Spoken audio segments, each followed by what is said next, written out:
Yes, well, as we get older and older, I'm 77 right now. You can't live forever, you know. So if this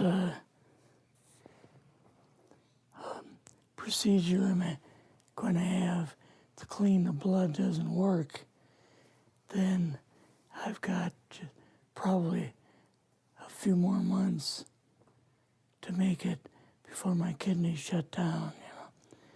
So that's kind of why I'm kind of going along with the interview at this time.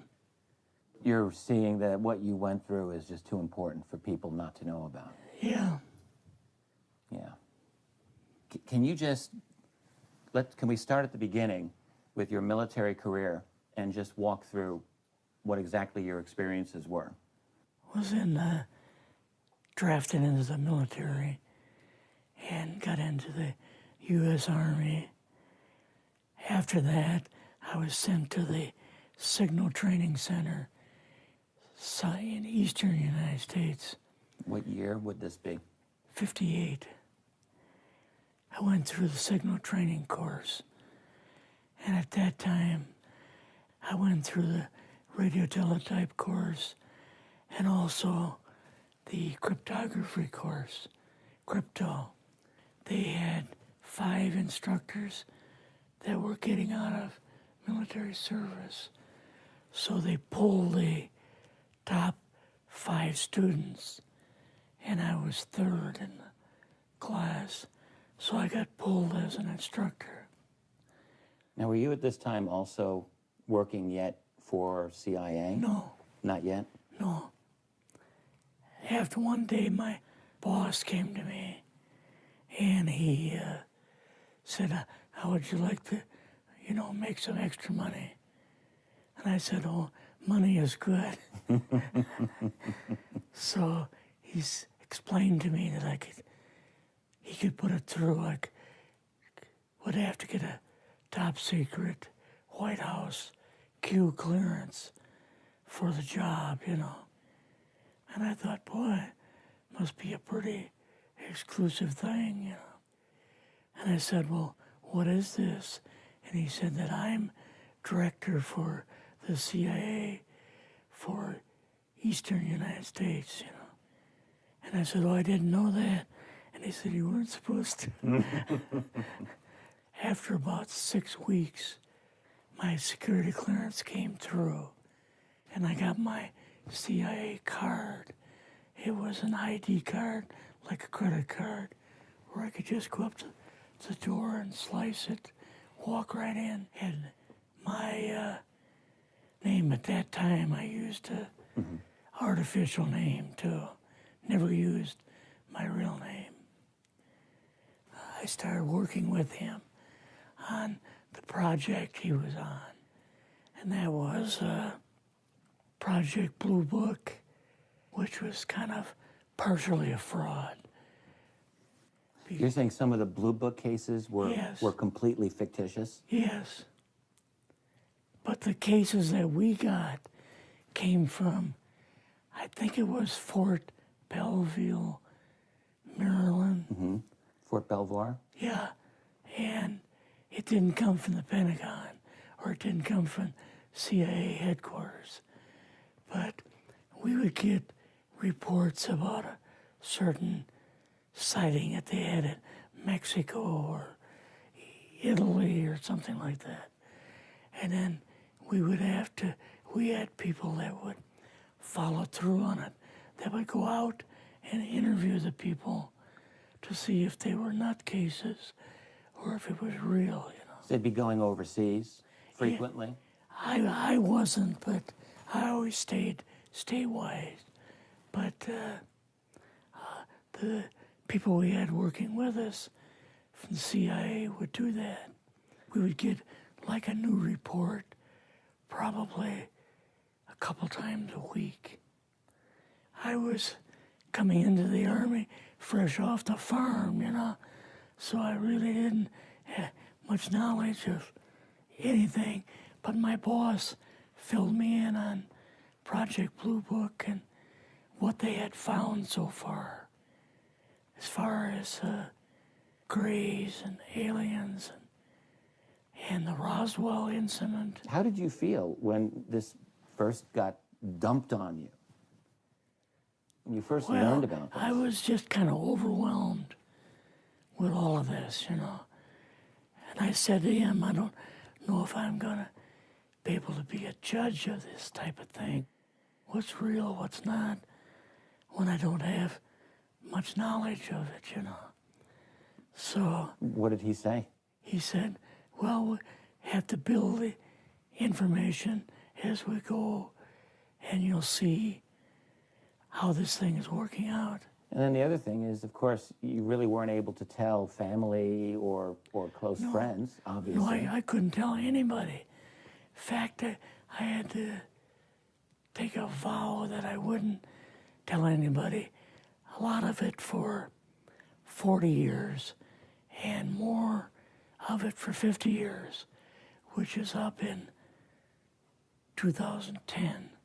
You're doing all this crypto work. You're looking at images, photographs, video. It's 1958, maybe the fall of 58. What happened after this? At that time, the Project Blue Book thing kind of went pot, you know. If you remember, back in those days, they kind of declared it as a nothing, you know. Mm-hmm. Right. And they were telling the world all UFOs are misidentifications, hoaxes, balloons. Psychological issues, whatever. Yes. Yeah. So my boss came to me and he says, we've both got a new assignment. And he says, oh, I said, where are we going? Oh, he says, we're going to the Capitol.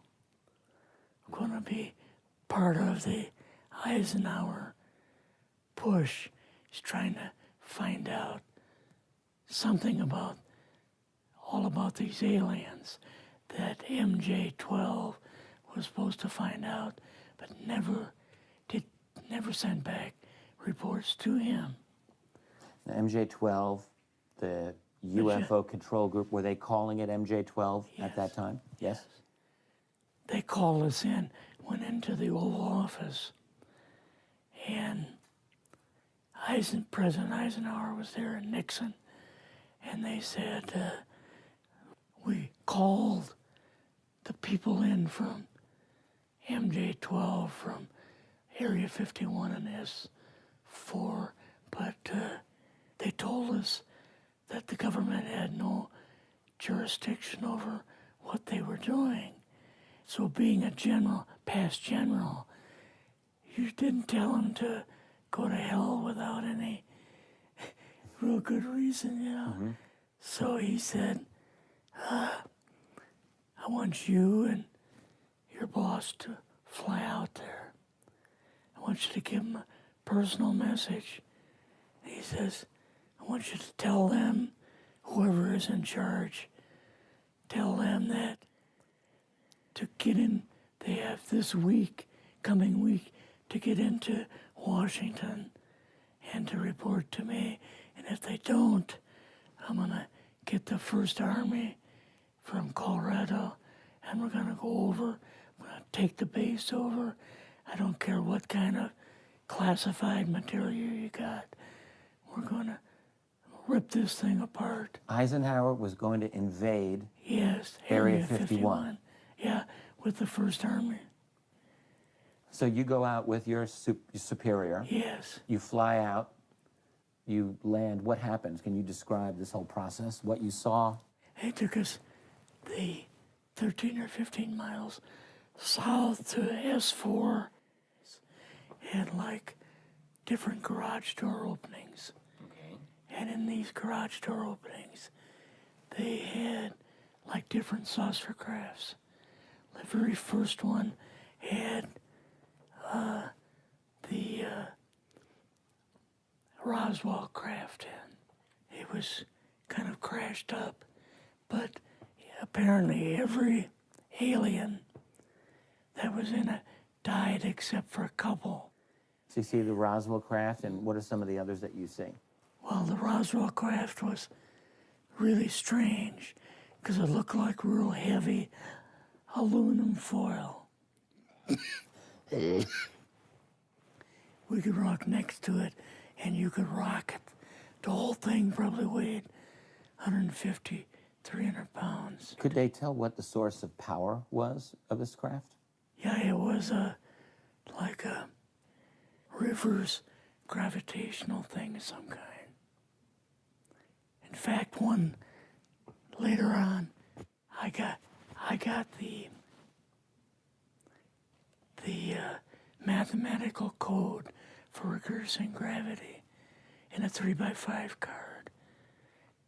I guess there are different types of grays and so on.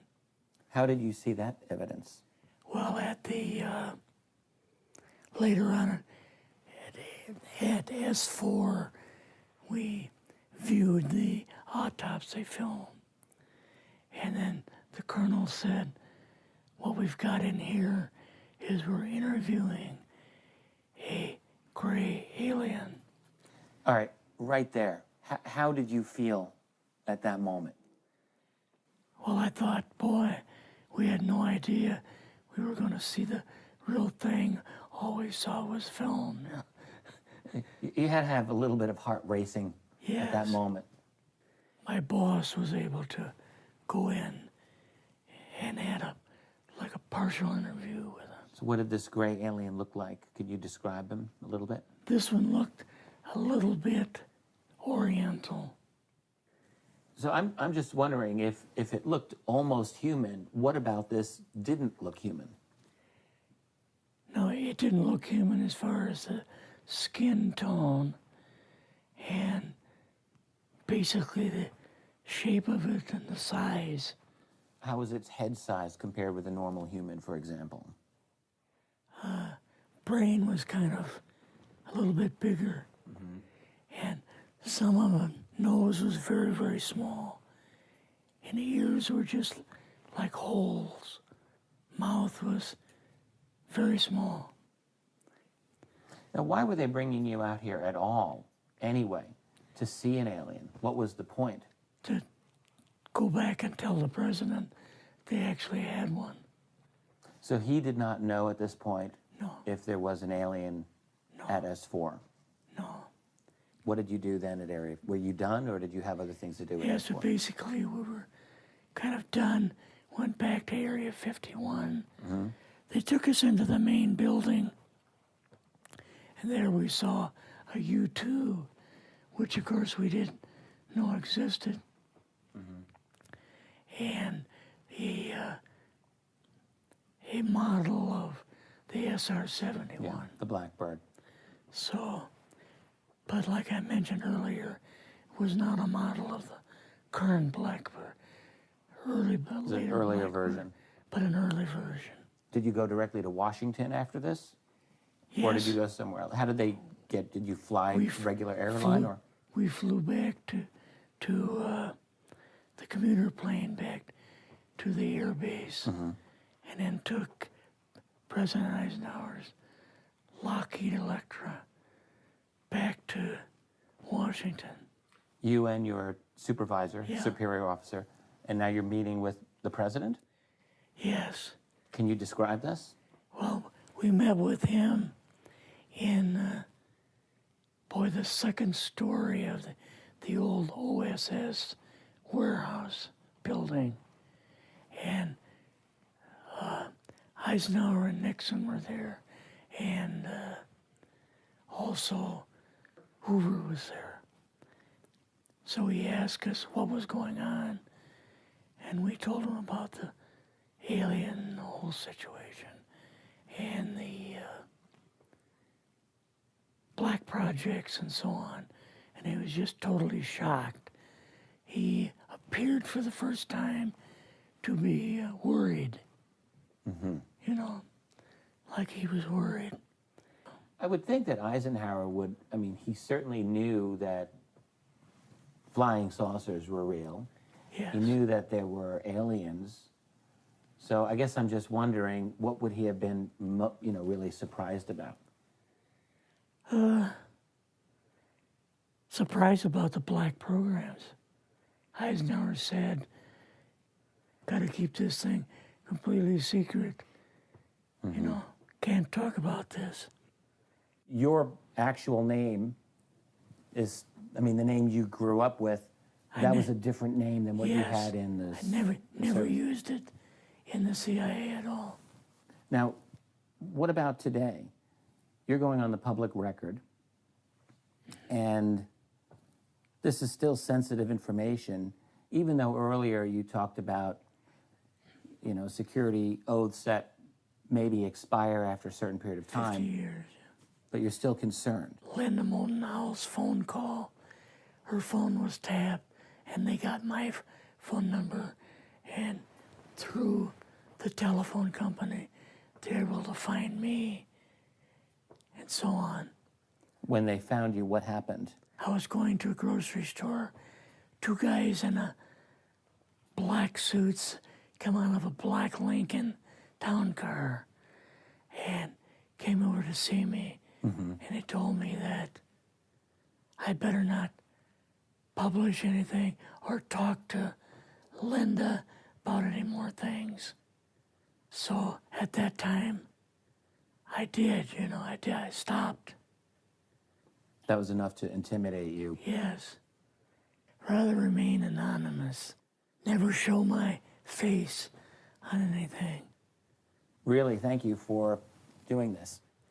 Yes, this was, I guess, kind of a good idea because I feel much better having talked about it.